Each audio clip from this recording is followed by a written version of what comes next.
दोस्तों एक बार फिर से मैं आपके लिए UP polytechnic form fill up 2026 online apply process की अपडेट लेके आ चुके हैं। किस तरह से आप यूपी पॉलिटेक्निक 2026 के लिए अपने फॉर्म अप्लाई कर सकते हो, स्टेप बाय स्टेप कंप्लीट जानकारी आपको इस वीडियो में दी जाएगी। लास्ट डेट ऑनलाइन आवेदन करने की 30 अप्रैल 2026 है, तो आप जल्द से जल्द अपना फॉर्म अप्लाई कर ले। फॉर्म अप्लाई करते समय आपको कोई भी ऐसी गलती या फिर मिस्टेक नहीं करनी होगी जिसको करने से आपका फॉर्म भी रिजेक्ट हो सकता है। ऑनलाइन आवेदन करते समय आपको कुछ महत्वपूर्ण बातों को भी ध्यान में रखना होगा, तभी आपका एप्लीकेशन फॉर्म सक्सेसफुली सबमिट हो पाएगा। आवेदन करते समय अगर आपके सामने कोई भी टेक्निकल डिफिकल्टी आ रही है तो उसका हल भी आपको इस वीडियो में मिल जाएगा। फॉर्म अप्लाई करते समय आप अपना रजिस्ट्रेशन किस प्रकार से करोगे, कैसे आपको अपनी पर्सनल डिटेल, क्वालिफिकेशन की डिटेल फिल करनी होगी, डॉक्यूमेंट, सिग्नेचर, फोटोग्राफ कैसे और कितने केबी में आप अपलोड करोगे, पेपर कोड आपको कैसे देने होंगे, कैसे आप अपने एग्जाम सिटी चुनोगे, किस तरह से आपको अपना लाइव फोटो कैप्चर करना होगा, फीस पेमेंट आप कैसे करोगे, रजिस्ट्रेशन से लेकर प्रिंट तक आप कैसे अपना फॉर्म अप्लाई करोगे, स्टेप बाय स्टेप कंप्लीट जानकारी के लिए आपको ये वीडियो शुरू से लेकर एंड तक बिना स्किप किए हुए देखना होगा। इस वीडियो को पूरा देखने पर ही आपके सभी सवाल और डाउट क्लियर होंगे। तो चलिए दोस्तों, बिना कोई वक्त गंवाए शुरू करते हैं यूपी पॉलिटेक्निक फॉर्म फिलअप की पूरी जानकारी। फॉर्म भरने से पहले आपको सबसे पहले हमारी वेबसाइट IND सरकारी नौकरी के इस पेज पर विजिट करना होगा, जिसका लिंक आपको नीचे description plus first comment box में मिल जाएगा। और हमारे इस पेज पर विजिट करके आप यहां से यूपी पॉलिटेक्निक का फॉर्म अप्लाई कर सकते हो। Joint entrance examination council polytechnic Uttar Pradesh JECUP संयुक्त प्रवेश परीक्षा पॉलिटेक्निक परिषद उत्तर प्रदेश की ओर से UP polytechnic joint entrance examination JECUP 2026 का नोटिफिकेशन रिलीज कर दिया है। लास्ट डेट ऑनलाइन आवेदन करने की 30 अप्रैल 2026 है। करेक्शन भी आप 26 से 30 अप्रैल तक कर सकते हो। 15 से 22 मई 2026 को आपका एग्जाम कंडक्ट होने जा रहा है, जिसके लिए एडमिट कार्ड आप 8 मई से डाउनलोड कर सकते हो। रिजल्ट आपका 30 मई को डिक्लेयर कर दिया जाएगा। आपकी काउंसलिंग 31 जुलाई से स्टार्ट हो जाएगी। 10-12 डिग्री डिप्लोमा धारक अप्लाई कर सकते हैं। मिनिमम 14 वर्ष आयु सीमा है। जनरल OBC WS के लिए 300 रुपये फीस है। SC/ST के लिए 200 है, जो कि आप ऑनलाइन मोड से पेमेंट कर सकते हो। रिटर्न एंट्रेंस एग्जाम से सिलेक्शन होगा, ऑनलाइन अप्लाई कर सकते हो। JECUP.admissions.nic.in इसकी ऑफिशियल वेबसाइट है, जिससे आप फॉर्म अप्लाई कर सकते हो। इंपोर्टेंट लिंक सेक्शन के अंतर्गत ऑफिशियल नोटिफिकेशन PDF लिंक पर क्लिक करके आप इसकी PDF डाउनलोड कर सकते हो। संयुक्त प्रवेश परीक्षा पॉलिटेक्निक का इंफॉर्मेशन ब्राउचर है 2026 का, आप यहां से कंप्लीट डेट चेकआउट कर सकते हो। साथ ही साथ यहां पर आपको आवेदन करने की डेट और साथ ही साथ एडमिट कार्ड, एग्जाम की डेट आपको यहाँ पर दे दी गई है, आप चेकआउट कर सकते हो। और कंप्लीट एलिजिबिलिटी क्राइटेरिया की डिटेल आपको यहाँ पर देखने को मिल जाएगी। आपको डिटेल में पूरी यहाँ पर प्रक्रिया दे दी गई है। फॉर्म अप्लाई करने के लिए भी संपूर्ण गाइडलाइंस आपको इस PDF में देखने को मिल जाएगी। तो ऑनलाइन आवेदन करने से पहले आपको ये ऑफिशियल नोटिफिकेशन की PDF पूरा पढ़ना अनिवार्य है। इसको पूरा पढ़ने से ही आपके सभी सवाल और डाउट क्लियर होंगे। PDF रीड आउट करने के बाद में आपको अप्लाई ऑनलाइन के इस लिंक पर क्लिक करना होगा, तो आपके सामने ऑनलाइन आवेदन करने का ये ऑफिशियल पोर्टल ओपन हो जाएगा। यहाँ पर आने के बाद गाइज आपको कैंडिडेट एक्टिविटी बोर्ड के सेक्शन में आना है और यहाँ पर अगर आप UP JEE post diploma industrial safety 2026 में अप्लाई करना चाहते हैं तो आप फर्स्ट लिंक पर क्लिक करेंगे। वर्किंग प्रोफेशनल कैंडिडेट हैं तो आप सेकंड लिंक पर क्लिक करेंगे। और अगर आप यहाँ पर नॉर्मली 10वीं क्लास पास आउट है तो फिर यहाँ पर online application form for UP JEE polytechnic 2026 के इस लिंक पर क्लिक करते हुए आप अपना फॉर्म अप्लाई करेंगे। यहाँ पर सभी के फॉर्म सेम भरे जाएंगे, बस यहाँ पर आपको ऑप्शन सेलेक्ट करना है। प्रोसेस फॉर्म भरने का सभी का सेम रहेगा, तो यहाँ पर आप अपनी चॉइस के अकॉर्डिंग किसी भी लिंक पर क्लिक करें। आपके सामने यहाँ पर कुछ इस तरह से इंटरफेस ओपन होगा। यहाँ पर अगर आपने पहले से रजिस्ट्रेशन कर रखा है तो गाइज आपको यहाँ पर अपना एप्लीकेशन नंबर एंटर करना है, अपना पासवर्ड एंटर करना है, ये कैप्चा कोड आपको यहाँ पर एंटर करना है और उसके बाद आपको साइन इन की स्टेप पर क्लिक करते हुए साइन इन करके अपना फॉर्म अप्लाई कर लेना है। और अगर आप इस एग्जाम के लिए फर्स्ट टाइम अप्लाई करने जा रहे हो तो सबसे पहले यहाँ पर आपको अपना रजिस्ट्रेशन करना होगा। उसके लिए आपको फ्रेश कैंडिडेट रजिस्ट्रेशन की टैब दी गई है, आप इस पर क्लिक करें। आपके सामने फिर कुछ इस तरह से इंटरफेस ओपन होगा। कुछ जनरल इंस्ट्रक्शंस आपको फॉर्म अप्लाई करने से पहले प्रोवाइड किए गए हैं, आपको इन्हें केयरफुली रीड आउट कर लेना है। इस पेज को नीचे स्क्रॉल डाउन करना है, उसके बाद आई एग्री के इस रेडियो बटन पर क्लिक करना है और फिर गाइज आपको यहाँ पर प्रोसीड टू एप्लीकेशन के इस ऑप्शन पर क्लिक करना है। उसके बाद आपके सामने यहाँ पर कुछ इस तरह से इंटरफेस शो होगा। यहाँ पर आपके पास इन चीज़ों का होना आवश्यक है जो यहाँ पर आपको शो की गई है। तो यहाँ पर आपको इनके सामने इन सभी चेक बॉक्सेस को ओके करना है। उसके बाद आपको इस पेज को नीचे स्क्रॉल डाउन करते हुए एग्री के इस ऑप्शन पर क्लिक करना है। फिर आपके सामने यहाँ पर कुछ इस तरह से इंटरफेस ओपन होगा। यहाँ पर अब आपको अपनी पर्सनल इन्फॉर्मेशन प्रोवाइड करते हुए अपना रजिस्ट्रेशन करना है। आपका रजिस्ट्रेशन स्टार्ट हो चुका है। यहाँ पर सबसे पहले आपको अपना नाम एंटर करना है अपनी 10वीं की मार्कशीट के अकॉर्डिंग, फिर अपने फादर का नाम एंटर करना है, अपनी मदर का नाम एंटर करना है। उसके बाद यहाँ पर आपको अपनी डेट ऑफ बर्थ सेलेक्ट करनी है, फिर आपको अपना जेंडर सेलेक्ट करना है। उसके बाद आपसे पूछा गया है कि आप अपनी स्वेच्छा से अपना आधार नंबर साझा करने के लिए सहमत हैं। अगर हैं तो आप इस ऑप्शन को क्लिक करेंगे। उसके बाद यहाँ पर आप अपना आधार नंबर एंटर करेंगे और अगर यहाँ पर आपकी जानकारी आपने जो आवेदन पत्र में दर्ज की है वो आपके आधार के अकॉर्डिंग सेम है तो आप इस ऑप्शन को सिलेक्ट करेंगे। उसके बाद यहाँ पर आपको अपना कोई अन्य पहचान पत्र सेलेक्ट करना होगा, उसका नंबर आपको देना होगा। और अगर आप अपना आधार नंबर साझा करने के लिए तैयार नहीं है तो आप थर्ड ऑप्शन को क्लिक करेंगे। उसके बाद यहाँ पर आपको कोई अन्य अपनी आईडी सेलेक्ट करनी होगी और उसका नंबर यहाँ पर आपको एंटर करना होगा। फिर यहाँ पर आपको अपनी कॉन्टैक्ट डिटेल प्रोवाइड करनी है। यहाँ पर आप अपना मोबाइल नंबर एंटर करें, अपनी ईमेल आईडी एंटर करें। उसके बाद यहाँ पर आपको अपना पासवर्ड एंटर करना है। इसके लिए आपको गाइडलाइन दी गई है, आपका पासवर्ड यहाँ पर 8 से 13 कैरेक्टर के बीच में होना चाहिए और ये अल्फा न्यूमेरिक फॉर्मेट में होना चाहिए। मीन्स आपके पासवर्ड में कम से कम एक अपर केस कैरेक्टर, एक लोअर केस कैरेक्टर, एक इंटीजर नंबर जैसे 1 2 3 और एक स्पेशल कैरेक्टर जैसे कि @ या फिर डॉलर होना चाहिए। तो इन फॉर्मेट में यहाँ पर आपको अपना पासवर्ड क्रिएट करना है। वही पासवर्ड गाइड आपको यहाँ पर कंफर्म पासवर्ड फील्ड में एंटर करना है। उसके बाद आपको ये सिक्योरिटी पिन यहाँ पर एंटर करना है और फिर सबमिट के इस ऑप्शन पर क्लिक करना है। गाइड यहाँ पर अगर आप अपनी स्वेच्छा से अपना आधार नंबर साझा करते हुए यहाँ पर अपना रजिस्ट्रेशन कर रहे हैं तो यहाँ पर अब आपको वेरीफाई आधार के इस ऑप्शन पर क्लिक करना है। इस तरह से आपकी डिटेल यहाँ पर आपके आधार नंबर के थ्रू वेरीफाई हो जाएगी। फिर आपको यहाँ पर सबमिट एंड नेक्स्ट के इस ऑप्शन पर क्लिक करना है। फिर आपके मोबाइल नंबर और ईमेल आईडी पर OTP गए होंगे, वो OTP आपको यहाँ पर एंटर करने हैं।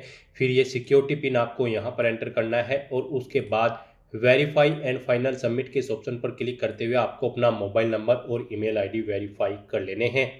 इस तरह से यहाँ पर आपका रजिस्ट्रेशन सक्सेसफुली कंप्लीट हो जाएगा। आपको एक एप्लीकेशन नंबर यहाँ पर प्रोवाइड कर दिया गया है, आपको इसे केयरफुली नोट डाउन करके रख लेना है। ये एप्लीकेशन नंबर आपके रजिस्टर्ड मोबाइल नंबर और ईमेल आईडी पर भी सबमिट कर दिया गया होगा। आप इसे केयरफुली नोट डाउन कर लें या फिर आप प्रिंट/डाउनलोड एक्नॉलेजमेंट के ऑप्शन पर क्लिक करके इसका एक प्रिंट आउट ले लें फ्यूचर यूज के लिए। और गाइस यहाँ पर अब आपको क्लिक हियर टू लॉगिन के इस ऑप्शन पर क्लिक करना है। नेक्स्ट आपके सामने लॉगिन का इंटरफेस ओपन हो जाएगा। अब गाइस आपको यहाँ पर अपना एप्लीकेशन नंबर एंटर करना है। उसके बाद आपको अपना पासवर्ड एंटर करना है। ये कैप्चा कोड आपको यहाँ पर एंटर करना है और फिर साइन इन के इस ऑप्शन पर क्लिक करते हुए आपको साइन इन कर लेना है। साइन इन ऑप्शन पर आप जैसे ही क्लिक करेंगे आपके सामने यहाँ पर ऑथेंटिकेशन का मोड ओपन होगा। यहाँ पर आप कोई भी एक ऑप्शन सेलेक्ट करें, आप ईमेल आईडी के थ्रू या फिर मोबाइल नंबर जिसके भी थ्रू ऑथेंटिकेशन करना चाहते हैं वो ऑप्शन आप सेलेक्ट करें और फिर आप यहाँ पर सेंड OTP के इस ऑप्शन पर क्लिक करें। फिर गाइस यहाँ पर आपने पीछे जो भी ऑप्शन सेलेक्ट किया होगा उस पर एक OTP गया होगा आपकी ईमेल आईडी या फिर मोबाइल नंबर पर। वो OTP आपको यहाँ पर एंटर करना है और उसके बाद लॉगिन की स्टेप पर क्लिक करते हुए आपको लॉगिन कर लेना है। फिर आपके सामने कुछ इस तरह से इंटरफेस ओपन होगा। यहाँ पर आपको कुछ चेकबॉक्सेस ऑटोमेटिकली चेक मिलेंगे। अब यहाँ पर आपको इन सभी चेकबॉक्सेस को 1 बाय 1 करके ओके करना है या फिर आप चेक ऑल के ऑप्शन पर क्लिक करें। यहाँ पर सभी चेकबॉक्सेस आपके ये ओके हो जाएंगे। आपको इन सभी चेकबॉक्सेस को ओके करना है, यानी कि आपको ये डिटेल्स प्रोवाइड करनी होंगी जैसे कि आपका correspondence address, permanent address, qualification की डिटेल, अपने डॉक्यूमेंट आपको अपलोड करने होंगे। इन सभी चेकबॉक्सेस को आपको 1 बाय 1 करके ओके कर देना है या फिर आप चेक ऑल के ऑप्शन पर क्लिक करके इन्हें एक ही बार में चेक कर सकते हैं। उसके बाद आपको यहाँ पर इस पेज को नीचे स्क्रॉल डाउन करते हुए एग्री के इस ऑप्शन पर क्लिक करना है। फिर आपके सामने कुछ इस तरह से इंटरफेस ओपन होगा। अब गाइस यहाँ पर आपको 1 बाय 1 करके अपने इन स्टेप्स को कंप्लीट करना है। यहाँ पर आपका कंसेंट कंप्लीट हो चुका है। तो यहाँ पर इन स्टेप्स को कंप्लीट करने के लिए अब आपको एप्लीकेशन फॉर्म के इस ऑप्शन पर क्लिक करना है। तो यहाँ पर अब आपका फॉर्म स्टार्ट हो चुका है। आपकी कुछ डिटेल आपको ऑटोमेटिकली फिर मिलेगी जैसे कि आपका नाम, आपके फादर और मदर का नाम। अब गाइस यहाँ पर आपको अपनी नेशनैलिटी सेलेक्ट कर लेनी है। उसके बाद यहाँ पर आपको अपने स्टेट सेलेक्ट कर लेना है। आप जिस स्टेट से बिलोंग करते हैं, यहाँ पर आप उत्तर प्रदेश से बिलोंग करते हैं तो domicile of UP option select करेंगे। किसी अन्य स्टेट से बिलोंग करते हैं तो अदर देन उत्तर प्रदेश यहाँ पर आप ऑप्शन सेलेक्ट कर लेंगे। आपके पेरेंट्स एम्प्लॉय हैं सेंट्रल गवर्नमेंट के तो आप ये ऑप्शन सेलेक्ट करेंगे। Minimum qualification exam pass out या अपीयरिंग है आप यूपी से, तो आप सेकंड ऑप्शन सेलेक्ट करेंगे। तो आप अपने अकॉर्डिंग यहाँ पर ऑप्शन सेलेक्ट करें। उसके बाद आप अपना रिलीजन यहाँ पर सेलेक्ट करें, अपनी कैटेगरी यहाँ पर आप सेलेक्ट करें, आप जिस कैटेगरी से बिलोंग करते हैं यहाँ पर आप अपने अकॉर्डिंग अपनी कैटेगरी सेलेक्ट कर लेंगे। उसके बाद यहाँ पर आपको अपनी सब कैटेगरी सेलेक्ट कर लेनी है। यहाँ पर अगर आपकी कोई सब कैटेगरी है तो आप इनमें से ऑप्शन सेलेक्ट करेंगे। आप फिजिकली हैंडीकैप्ड हैं या फिर मिलिट्री पर्सन है या फिर फ्रीडम फाइटर है, नहीं है कुछ भी इनमें से, आप नॉट एप्लीकेबल ऑप्शन सेलेक्ट करेंगे। उसके बाद आपसे पूछा गया है कि क्या आप रंग अंधता से ग्रस्त है, कलर ब्लाइंड है, अगर हैं तो आप यस ऑप्शन सेलेक्ट करेंगे, नहीं है तो फिर यहाँ पर आप नो ऑप्शन सेलेक्ट करेंगे। वो अपना पहले से यहाँ पर आप सेलेक्ट करेंगे, आप रूरल क्षेत्र से हैं या फिर अर्बन क्षेत्र से हैं। उसके बाद आपसे पूछा गया कि क्या आप अल्पसंख्यक समुदाय से संबंधित है, आप माइनॉरिटी कम्युनिटी से आते हैं, अगर आते हैं तो यस करेंगे, नहीं तो नो ऑप्शन सेलेक्ट करेंगे। फिर आपसे पूछा गया कि क्या आपके पास अपार आईडी है, अगर है तो आप यस करें और फिर अपना अपार आईडी नंबर यहाँ पर दें, नहीं है तो आप नो ऑप्शन सेलेक्ट कर लेंगे। इस तरह से अपने डिटेल्स प्रोवाइड करने के बाद फिर गाइज आपको सेव एंड नेक्स्ट के इस ऑप्शन पर क्लिक करना है। नेक्स्ट यहाँ पर आपको अपने सेक्शन सेलेक्ट करने हैं, आप किन सेक्शन के लिए यहाँ पर अप्लाई करना चाहते हैं। यहाँ पर आप ग्रुप ए के लिए अप्लाई करना चाहते हैं या फिर ग्रुप B2K से आप किसके लिए अप्लाई करना चाहते हैं, ऑप्शन सेलेक्ट करेंगे। ग्रुप E1 या E2 में आप किसके लिए अप्लाई करना चाहते हैं, किस कोर्स के लिए, यहाँ पर आप ऑप्शन सेलेक्ट करेंगे।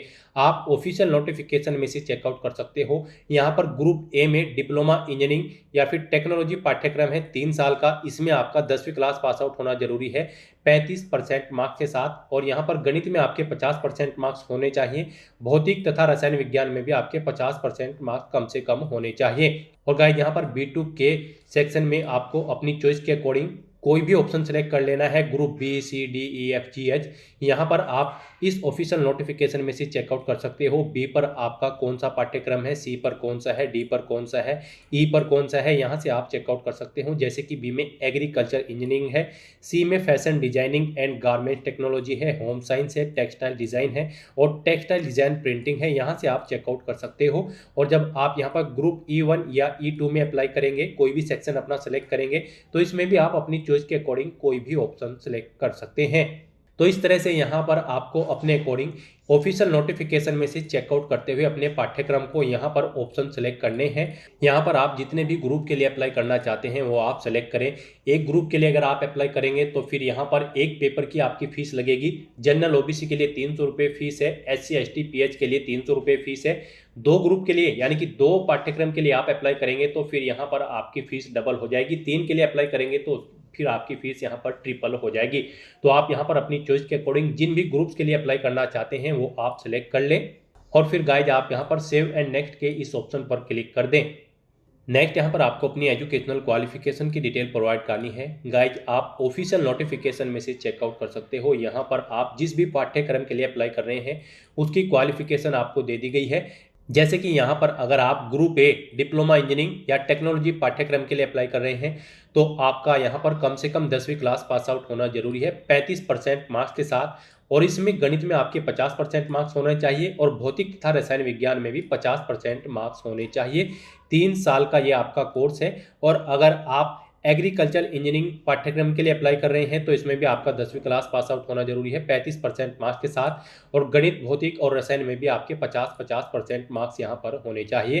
तो यहाँ पर आपको आपके पाठ्यक्रम के अकॉर्डिंग आपकी न्यूनतम शैक्षणिक अर्हता, आपकी एजुकेशनल क्वालिफिकेशन जो रिक्वायर्ड एलिजिबिलिटी क्राइटेरिया है वो आपको प्रोवाइड कर दिया गया है। आपको यहाँ से चेकआउट करना है आप जिस भी पाठ्यक्रम के लिए अप्लाई कर रहे हैं कि आपकी क्वालिफिकेशन इनके अकॉर्डिंग है और उसकी डिटेल्स यहाँ पर अब आपको प्रोवाइड करनी है। तो यहाँ पर सबसे पहले तो आपको बताना है जो आपकी रिक्वायर्ड क्वालिफिकेशन है उसमें आप पास आउट हो या फिर अपीयर्ड हो। फाइनल ईयर में अगर आप अपीयर्ड हैं यानी कि इसी साल अगर आप अपीयर्ड हैं तो भी आप एलिजिबल हैं, अप्लाई कर सकते हैं। मान लीजिए आप 10वीं में इसी साल अपीयर्ड हैं तो आप अप्लाई कर सकते हैं, आपका रिजल्ट अवेटेड है तो यहाँ पर आप अपने अकॉर्डिंग ऑप्शन सेलेक्ट करेंगे। उसके बाद अगर आप पास आउट है तो आप पास आउट ऑप्शन सेलेक्ट करेंगे। पासिंग ईयर आप देंगे कब यहाँ पर आपने पास आउट किया है अपनी 10वीं क्लास को, वो ईयर आप यहाँ पर सेलेक्ट कर लेंगे। और अगर आप अपीयर्ड हैं तो फिर यहाँ पर आप 2026 ही सिलेक्ट कर लेंगे। तो इस तरह से यहाँ पर आपको अपने अकॉर्डिंग डिटेल्स प्रोवाइड करनी है। उसके बाद यहाँ पर आपको अपनी 10वीं क्लास का रोल नंबर या रजिस्ट्रेशन नंबर एंटर करना है। फिर यहाँ पर आपको बोर्ड सेलेक्ट करना है, आपने जिस बोर्ड से अपनी 10वीं क्लास पास आउट की है या फिर कर रहे हैं। उसके बाद यहाँ पर आपको अपनी स्ट्रीम बतानी है क्या आपने यहाँ पर 10वीं क्लास 35% मार्क्स के साथ पास आउट कर रखी है, या फिर आपने यहाँ पर एसएससी में 35% मार्क्स ऑब्टेन कर रखे हैं। आप अपने अकॉर्डिंग ऑप्शन सेलेक्ट करेंगे, फिर अपने रिजल्ट का मोड बताएंगे, आपका रिजल्ट परसेंटेज में था या फिर किस में था। आप परसेंटेज में अगर था तो फिर आप बताएं मैक्सिमम मार्क्स कितने थे, इनमें से आपने कितने ऑब्टेन किए हैं वो आपको एंटर करने हैं। इनके अकॉर्डिंग यहाँ पर आपकी परसेंटेज कैलकुलेट करके आपको शो कर दी जाएगी। इस तरह से अपनी डिटेल्स प्रोवाइड करने के बाद फिर आपको सेव एंड कंटिन्यू के इस ऑप्शन पर क्लिक करना है। इस तरह से आपकी क्वालिफिकेशन की डिटेल सक्सेसफुली ऐड हो जाएगी। आपके पाठ्यक्रम के अकॉर्डिंग आपको अपनी क्वालिफिकेशन की डिटेल ऐड कर देनी है और फिर यहाँ पर आपको अपनी कॉन्टैक्ट डिटेल प्रोवाइड करनी है। यहाँ पर आपको पहले अपना कोरोस्पोंडेंस एड्रेस एंटर करना है। यहाँ पर आप अपना कोरोस्पोंडेंस एड्रेस एंटर करें। उसके बाद यहाँ पर आपको अपना परमानेंट एड्रेस एंटर करना है। यहाँ पर आप अपना परमानेंट एड्रेस एंटर करें और अगर आपका परमानेंट एड्रेस आपके कोरोस्पोंडेंस एड्रेस के अकॉर्डिंग सेम है तो आप इस चेकबॉक्स को ओके कर दें। ऑटोमेटिकली आपका परमानेंट एड्रेस आपके कोरोस्पोंडेंस एड्रेस के अकॉर्डिंग यहाँ पर फिल हो जाएगा। इस तरह से अपनी कॉन्टैक्ट डिटेल प्रोवाइड करने के बाद गाइस फिर आपको यहाँ पर सेव एंड नेक्स्ट के इस ऑप्शन पर क्लिक करना है। नेक्स्ट यहाँ पर आपको अपने एग्जाम सेंटर सेलेक्ट करने हैं। यहाँ पर आपको 4 चॉइसेस दी गई है। आप अपनी चॉइस के अकॉर्डिंग 4 एग्जामिनेशन सेंटर यहाँ पर सेलेक्ट करें। आप यहाँ पर जिस एग्जामिनेशन सेंटर को जिस नंबर पर प्रेफरेंस देना चाहते हैं उस नंबर पर आप सेलेक्ट कर लें। इस तरह से अपने एग्जामिनेशन सेंटर की डिटेल प्रोवाइड करने के बाद फिर आपको सेव एंड नेक्स्ट के इस ऑप्शन पर क्लिक करना है। नेक्स्ट यहाँ पर आपको अपने डॉक्यूमेंट अपलोड करने हैं। यहाँ पर आपको अपना पासपोर्ट साइज फोटो अपलोड करना है, अपने सिग्नेचर अपलोड करने हैं। अगर आप रिजर्व कैटेगरी से होंगे तो आपको अपना कास्ट सर्टिफिकेट भी यहाँ पर अपलोड करना पड़ सकता है और फिर यहाँ पर आपको अपना लाइव फोटो कैप्चर करना है। इनके लिए आपको गाइडलाइन दी गई है। आपका जो फोटो होगा वो जेपीजी फॉर्मेट में होना चाहिए, 15 KB से 200 KB के बीच में होना चाहिए। सिग्नेचर भी आपके जेपीजी फॉर्मेट में होने चाहिए, 15 KB से 200 KB के बीच में आपके फोटो और सिग्नेचर होने चाहिए। तो यहाँ पर अपना फोटो और सिग्नेचर अपलोड करने के लिए आपको चूज फाइल के ऑप्शन पर क्लिक करना है, फाइल्स को सिलेक्ट कर लेना है और प्रीव्यू एंड अपलोड के ऑप्शन पर क्लिक करते हुए यहाँ पर आपको अपना फोटो और सिग्नेचर अपलोड कर देने हैं और फिर यहाँ पर व्यू के लिंक्स पर क्लिक करते हुए आप उन्हें व्यू भी कर सकते हैं। उसके बाद यहाँ पर आपको अपना लाइव फोटो कैप्चर करना है। ये भी यहाँ पर अगर आपका फोटो आपके पास ऑलरेडी है तो आप उसे यहाँ पर फैच भी कर सकते हैं। वो जेपीजी फॉर्मेट में होना चाहिए, 10 KB से 500 KB के बीच में होना चाहिए, या फिर आप अपना लाइव फोटो यहाँ पर कैप्चर करें। फोटो कैप्चर करते समय आपको कुछ चीज़ों का ध्यान रखना है। जब आप अपना फोटो कैप्चर करेंगे उस स्थान पर प्रॉपर वे में लाइट होनी चाहिए, सिंपल प्लेन बैकग्राउंड आपका होना चाहिए, कानों में ईयरफोन्स वगैरह या फिर चेहरे पर मास्क वगैरह आपको नहीं लगाना है। यहाँ पर आप 2 तरह से अपना फोटो कैप्चर कर सकते हैं। आप यहाँ पर कैमरा के इस ऑप्शन पर क्लिक करके अपने वेब कैमरा के थ्रू अपना लाइव फोटो कैप्चर कर सकते हैं और अगर आपके कंप्यूटर पर वेब कैमरा नहीं है तो फिर यहाँ पर आपको मोबाइल का ये ऑप्शन दिया गया है। आप मोबाइल के इस ऑप्शन पर क्लिक करके मोबाइल के थ्रू अपना लाइव फोटो कैप्चर कर सकते हैं। मोबाइल के थ्रू अगर आप अपना फोटो कैप्चर कर रहे हैं तो आप फैच फाइल के ऑप्शन पर क्लिक करके आपके फ़ोन में अगर कोई आपका फोटो है तो वो फाइल यहाँ पर आप फैच करके उसे यहाँ पर अपलोड कर सकते हैं, या फिर आप इस QR कोड को स्कैन करें अपने मोबाइल में। आपके मोबाइल में कोई भी QR कोड रीडर स्कैनर होगा, उसके थ्रू यहाँ पर आप इसे स्कैन करें। आपके फ़ोन पर एक लिंक जाएगा जिस पर क्लिक करते हुए यहाँ पर आप अपना लाइव फोटो कैप्चर कर लें। इस तरह से यहाँ पर अपना फोटो, सिग्नेचर और लाइव फोटो कैप्चर करने के बाद गाइज फिर आपको यहाँ पर अपलोड फाइनली एंड नेक्स्ट के इस ऑप्शन पर क्लिक करना है। फिर यहाँ पर आपने पीछे अब तक जो डिटेल प्रोवाइड कराई है आपको आपके एप्लीकेशन फॉर्म का पूरा प्रीव्यू शो कर दिया गया है। आपको सभी डिटेल्स केयरफुली चेकआउट करनी है। इस पेज को नीचे स्क्रॉल डाउन करना है, डिक्लेरेशन सेक्शन में आना है, इस चेकबॉक्स को ओके करना है। कहीं पर कोई मिस्टेक है तो आप प्रीवियस के ऑप्शन पर क्लिक करके एडिट कर सकते हैं और अगर सभी चीज़ें ओके हैं तो बस यहाँ पर अब आपको सेव एंड फाइनल सबमिट के इस ऑप्शन पर क्लिक करना है। फिर यहाँ पर आपको आपके डैशबोर्ड में डायरेक्ट कर दिया जाएगा। यहाँ पर आप चेकआउट कर सकते हो आपके एप्लीकेशन फॉर्म के सभी सेक्शन यहाँ पर सक्सेसफुली कंप्लीट हो चुके हैं। अब बस आपको यहाँ पर लास्ट स्टेप कंप्लीट करना है फीस पेमेंट का। उसके लिए गाइज अब आपको पे रजिस्ट्रेशन फीस के इस ऑप्शन पर क्लिक करना है। फिर आपके सामने कुछ इस तरह से इंटरफेस ओपन होगा। यहाँ पर आपको आपकी कैटेगरी और पेपर्स के अकॉर्डिंग एप्लीकेशन फीस का अमाउंट देखने को मिल जाएगा। गाइस यहाँ पर जनरल OBC EWS के लिए 300 रुपये फीस है सिंगल पेपर के लिए, डबल के लिए आप 300 और ऐड कर ले, ट्रिपल के लिए आप 300 और ऐड कर ले। इस तरह से यहाँ पर आपको पेपर के अकॉर्डिंग फीस पेमेंट करना होगा। SC ST के लिए सिंगल पेपर के लिए 200 रुपये फीस है। तो आपको यहाँ पर आपकी कैटेगरी और पेपर्स के अकॉर्डिंग एप्लीकेशन फीस का अमाउंट देखने को मिल जाएगा। अब आपको यहाँ पर पेमेंट मोड में ऑनलाइन पेमेंट ऑप्शन सेलेक्ट करना है और उसके बाद पे फीस के इस ऑप्शन पर क्लिक करना है। फिर यहाँ पर आपके पास मल्टीपल ऑप्शन है फीस पेमेंट के। यहाँ पर आप SBI E-Pay या फिर ICI बैंक पेमेंट गेटवे या फिर bank of Baroda, union bank या फिर इंडियन बैंक पेमेंट गेटवे, किसी भी ऑप्शन का यूज़ करते हुए debit card, credit card, net banking या फिर यूपीआई के माध्यम से फीस पेमेंट कर सकते हो। तो यहाँ पर आप अपने अकॉर्डिंग कोई भी इनमें से एक ऑप्शन सेलेक्ट करें और उसके बाद आप प्रोसीड फॉर पेमेंट के इस ऑप्शन पर क्लिक करें। फिर आपके सामने फीस पेमेंट के मल्टीपल ऑप्शन ओपन होंगे। आप debit card, credit card, UPI ID के थ्रू या फिर यूपीआई क्यूआर कोड के थ्रू अपना फीस पेमेंट कर सकते हो, या फिर आप नेट बैंकिंग, वॉलेट, कैश या फिर अन्य अमाउंट से अपना फीस पेमेंट कर सकते हो। यहाँ पर आपके लिए सबसे बेस्ट और इजी ऑप्शन पे थ्रू यूपीआई क्यूआर कोड का रहेगा। तो आप यहाँ पर पे थ्रू यूपीआई क्यूआर कोड के इस ऑप्शन पर क्लिक करें। उसके बाद गाइज आप यहाँ पर जनरेट यूपीआई क्यूआर कोड के इस ऑप्शन पर क्लिक करें। फिर आपके सामने ये क्यूआर कोड शो होगा। आप इसे अपने यूपीआई से स्कैन करें और अपना फीस पेमेंट कर दें। सक्सेसफुली फीस पेमेंट करते ही यहाँ पर आपके एप्लीकेशन फॉर्म की सभी टास्क कंप्लीट हो जाएगी। आपको आपके डैशबोर्ड में डायरेक्ट कर दिया जाएगा और वहाँ से फिर आपको अपने एप्लीकेशन फॉर्म का एक हार्ड कॉपी या फिर सॉफ्ट कॉपी प्रिंट आउट ले लेना है फ्यूचर यूज के लिए, फ्यूचर रेफरेंस के लिए। तो दोस्तों ऐसे आप यूपी पॉलिटेक्निक 2026 एंट्रेंस एग्जाम के लिए अपना फॉर्म अप्लाई कर सकते हो बिना कोई मिस्टेक किए हुए। आज की इस वीडियो में बस इतना ही। आई होप ये वीडियो आपको पसंद आई होगी। अगर पसंद आई हो तो इसे लाइक और शेयर करें। चैनल पर नए हो तो इसे सब्सक्राइब कर लें। Thanks for watching.